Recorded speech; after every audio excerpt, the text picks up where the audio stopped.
Hello lovely people, welcome back to my channel. Don't forget to hit that subscribe button.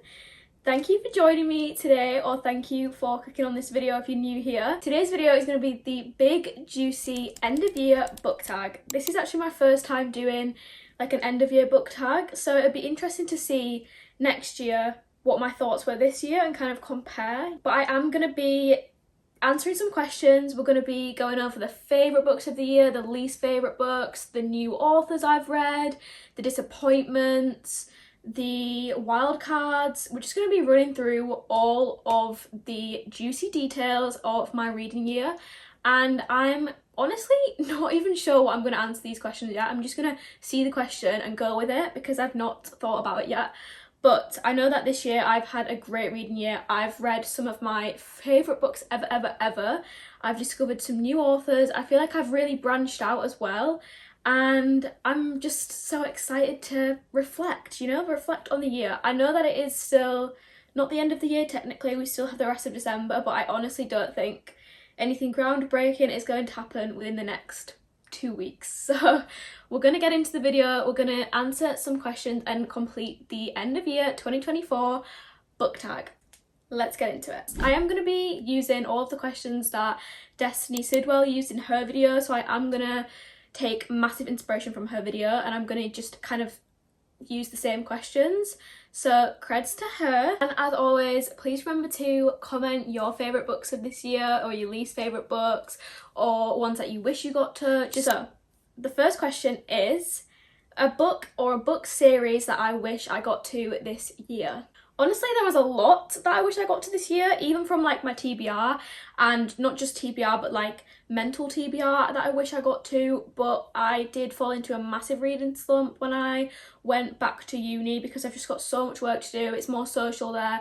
Like I feel like I don't have a lot of time to read, so I didn't get to a lot of the books I planned to for the rest of the year. But one of those book series is, I really wish that I got to the Blood and Ash book series.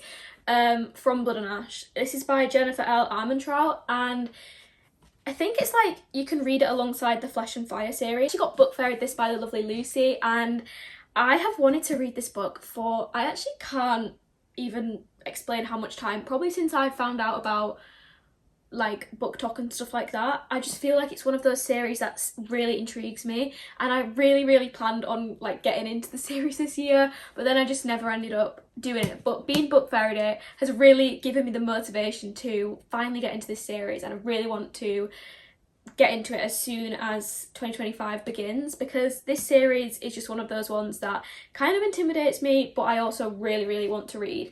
And honestly, I don't even really know what it's about. I think it's like is there vampires in this? I think there's quite a lot of heavy fantasy world building, and I've heard that Jennifer, the way that she writes very detailed and she doesn't leave like any stone unturned, so that's why the books are quite chunky. But nonetheless, I still really want to read it. It says, a maiden, a duty, a kingdom. I'm very intrigued.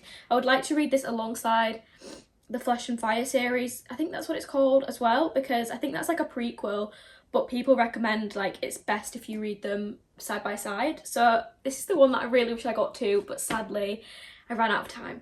I actually, as well, before I move on to the next question, would like to do an honourable mention to Reckless by Lauren Roberts, because I also didn't manage to get around to this one, and I'm really disappointed because I really wanted to get to it. I feel like Powerless and Powerful were really great YA fantasies for me, and this one would have been really great to read when the hype was surrounding it. Not saying that it's not hyped now, but I feel like I've missed the hype and I really am sad about that. I want to read this before Fearless comes out 100%, and I just need that bit of motivation to get to it, because I heard such mixed opinions, but I hate that I let like mixed opinions get to me, and it literally prevents me from reading the book for months and months. I mean, I've still not read it, and I think it came out in like, did this come out in like April maybe? Yeah, no comment on that one.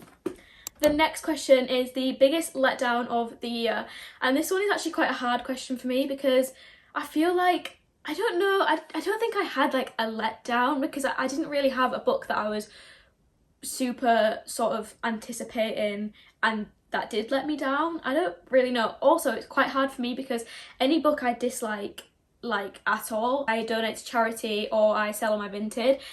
I don't see the point in keeping a book that I didn't enjoy on my bookshelf, so then it makes it hard for me when I'm trying to reflect because I can't see them in front of me. So I actually will say, I've just remembered, my biggest letdown of the year, and this is going to come as a massive shock because it's so widely loved and it's such a hyped up series, but my biggest letdown was actually the Immortal Instruments series by Cassandra Clare. And I did have the series, but I have donated them or sold them, I can't remember, and yeah, it really let me down. I feel like it's such a hyped up series and I really loved, wait, is that one Immortal Instruments? The Infernal Devices, I mean. Yeah, I loved the Mortal Instruments. They're still there, I don't know if you can see them, but I did not like the Infernal Devices series or trilogy. I just felt like I wasn't interested in I was interested in the characters and I liked the romance subplots and I really did like the characters and the setting and things like that. I just didn't like the overall, like the overarching goal of the book, like what they was trying to achieve and the villain and things like that. I just found it really boring and I didn't think it matched with the time frame, and I'm someone who really loves books set in like the sort of old-timey time frame, like where they wear like corsets and things like that. I really love that, and I feel like the dilemma that they was facing just really was not that vibe at all, and it threw me off and I was like, ugh, not really interested then anymore. So I really did push through on those books, and then I feel like it got to the third book and I was like, oh, like when is this going to end? I feel like it didn't wrap up quick enough for me. But I do also think that that could be because they are more of a YA series and I'm not too much of a YA reader. I kind of prefer like other books than the YA genre, so I feel like maybe that was it. And yeah, but I did go in with such high expectations, so maybe that was why as well. It was a good trilogy. I'm not saying that it wasn't. I was just a little bit uninterested and it did sort of lose my attention and let me down a little bit, but that's not to say it's a bad series. I still really enjoyed the characters. I just didn't like the overall theme of the book. The next question is books I've read that were on my TBR for the longest. So these books that were kind of like sat on my TBR for ages and ages and ages, and this year I finally got to them. And honestly, I don't really know, because I kind of started the year off with, I mean, I don't know if anyone remembers, but when I literally made my first video, I had 2 books on my TBR. So I guess, I don't know. Actually, I feel like one that is an honourable mention would be Say You Swear. I feel like this did actually sit on my TBR for probably not like super long, but longer than other books. And this is by Megan Brandy. I feel like this is such a book talk book. It's so talked about on Book Talk, and honestly, this could actually also be in my biggest letdowns of the year because it's so hyped up and I liked it, but I felt like the whole story was very far-fetched and it got to a point where I was like, what is even going on? This just feels like we're chucking things into the plot to make it more sad, more extreme and more like shock factor, you know what I mean? Rather than it actually being believable. But why does a book need to be believable? So maybe I'm wrong there. But this one basically is like a sports romance. It's a college romance as well, but it doesn't really focus that much on the like sports side of things. And I don't even want to say too much about this because I feel like no one actually tells you what it's about and you should just go in blind. But just know, I mean, I'll read you the blurb, it's quite short. It says, "For years I've dreamt of what college life could bring, and while some things changed, there was always one constant. It didn't matter how wild I allowed my imagination to run, my future was clear and he was it, until suddenly he wasn't. Now there's a new man in my life, one who isn't afraid to go after what he wants, and what he wants is me." It's kind of like love triangle vibes, but people are so mysterious when describing this book, and even the blurb is super mysterious, so I would just go in blind and just see what you think, because it gets a little crazy. It's very sad, check trigger warnings. It just, yeah, it was on my TBR for a while. I was kind of putting it off, and then I finally read it, and I think I'm going to rate it like a 3-star. I did rate it 4-star initially, but it's a 3-star. Another book that sat on my TBR for quite a while was Part of Your World by Abby Jimenez. It was a 4.5 star for me, so it sat on my TBR for absolutely no reason because I loved it so much. This introduced me to Abby Jimenez, and she's now one of my favourite romance authors. Her books are genuinely incredible. They are so well written. I love the romance. The characters that she writes are like so developed and fleshed out, and it doesn't feel like just a regular rom-com vibe. They're funny.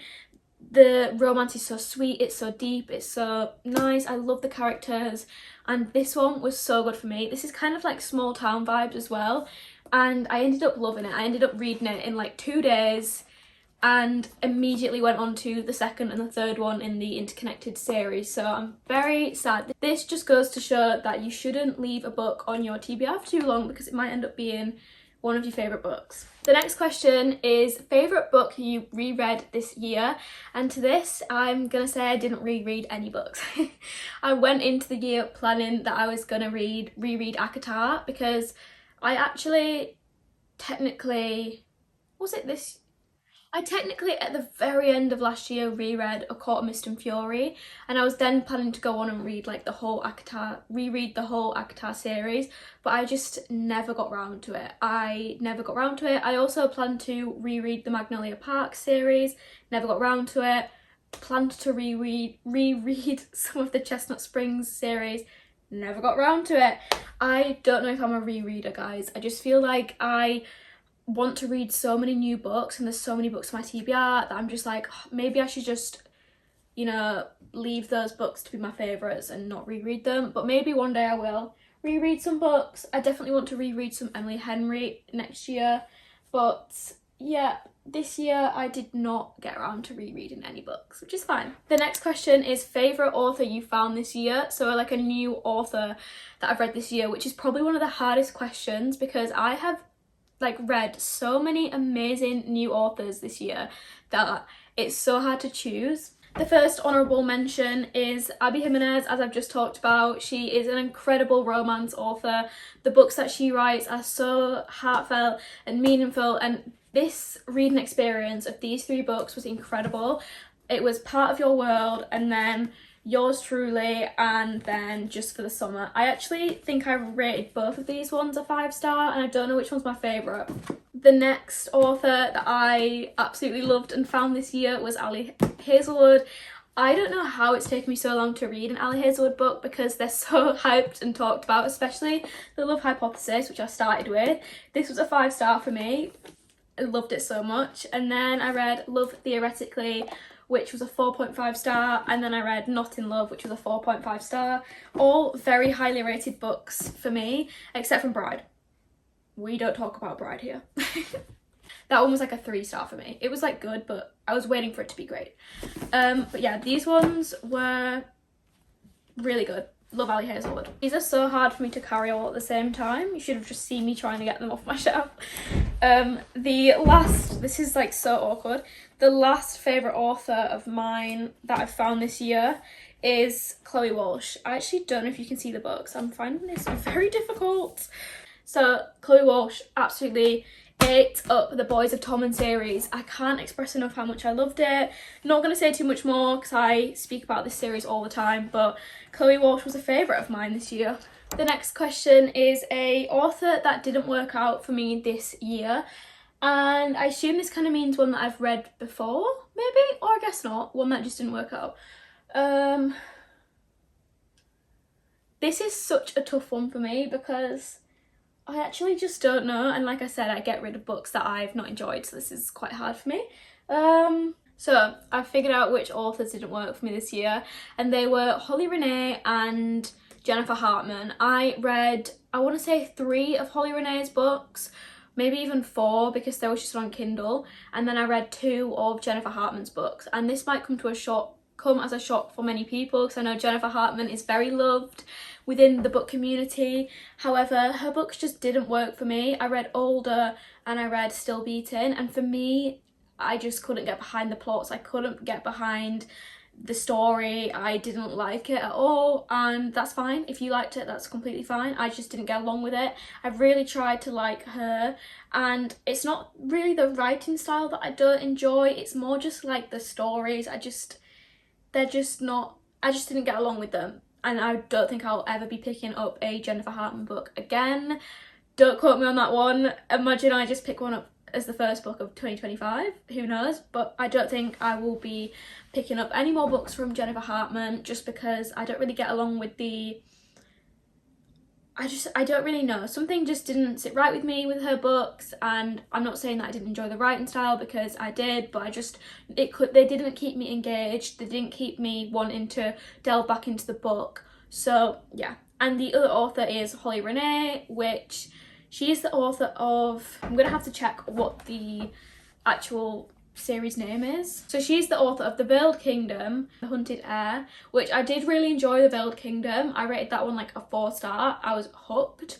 But then I read The Hunted Heir and I feel like, what was that? In the most respectful way possible. It felt like so rushed. It felt like nothing happened. It felt like we didn't even reach any different settings within the book. It was like 2 settings. It felt like we were just wasting time for no reason. It felt like such a filler book that could have literally just been added on. It felt like a book that could have been condensed into 2 chapters and added on to the first book. I won't be continuing that series. And the other series I read from her was Stars and Shadows, which again, I enjoyed the first book, even though it did feel quite just spice, no plot, to be honest. And then I read the second and the third installment in that series, and I was just like, nothing is happening here other than spice. I didn't even believe in the romance at that point. It just literally felt like we was just chucking in spice here, there and everywhere. The next question is favourite book boyfriend of the year, and to this I'm gonna say Joey Lynch from the Boys of Tommen series, or who else did I read this year? Weston Belmont from Wild Eyes, the Rose Hill, Elsie Silver Small Town series, because the cowboy, need I say more. Finn from Seven Summers, I actually don't know his last name, so all you're getting is Finn and the book, but this one, yeah. And the last one is Chase Thompson, or Red Thompson, from Seeing Red by Bailey Hannah. I know I was supposed to pick one, kind of got on a roll there. The second to last question is my favourite genre of this year, and I think if you'd have asked me last year, I would have said romantasy, because I was hot off the ACOTAR hype. But I think this year I'm gonna actually go with just romance. Yeah, I think I'm gonna go with my favourite genre or subgenre this year has been small town romance. I have loved it. I've read so many amazing small town romances, like small town cowboy romances. That's been my favourite this year. And I know that's a subgenre, but that's the truth. And the last question of the juicy book tag is, what has been my favourite book of the year? My all-time favourite book of this year, which honestly is the most painful question, because like, how am I supposed to choose? How am I supposed to choose out of all of the incredible books that I've read this year? I don't know, I'm gonna have to sit for like a minute and just think about this one, because I can't decide. In fact, I'm not going to do a number one. I'm going to do a top 3. And the third place is going to be the entire Boys of Tommen series, because I can't pick just one from that. They come as a whole group. I'm sorry, it's my channel, my rules, but that is just how it's going to be. If you have not read the Boys of Tommen series, add it to your TBR. It's so good. In fact, that's second place, so just forget. In fact, that's first place. Okay, that's first place. So we'll go backwards. In second place is Funny Story by Emily Henry. This one impressed me so much this year. I could not get enough of it. I felt like it just was the perfect romance book, and I loved that it focused a lot on the woman as well, like a women's fiction romance. I just love the way that Emily Henry writes. This was a very calming book for me to read. I literally just zoned out, laid down and read this book, and I was like, this is such a serene experience. I love Emily Henry's writing so much. That's just what I felt when I was reading it, and yeah, I love it. I can't wait for her new book to come out. And I think in third place of my top 3 favourite books this year, I'm going to put Magnolia Park's Into the Dark, which did come out this year and is a brick. It took me quite a while to read. It's by Jessa Hastings. I'm sure that you guys are aware of the Magnolia Parks / Daisy Hates series, but this one for me, it was an incredible read. I mean, it's long for a reason, and trust me, you will be wanting more pages. You won't even regret reading this many pages, and it safely can make this list. And that is my 2024 end of year book tag. I hope that you enjoyed it. I hoped that, you know, it wasn't too chaotic or boring, but I really enjoyed filming this one. It's really allowed me to like reflect on this year, because I feel like this year I've read, well I know I've read the most books I've ever read in my life in one year. I just do think I've had like the best reading year ever, and I'm obsessed. So of course, let me know if you agree with any of these, or feel free to put your answers to the questions in the comments. I'd love to read them. Thank you so much for watching this book tag. Don't forget to like, comment and subscribe. I really hope to see you in the next one. Have a great rest of your week. Goodbye guys.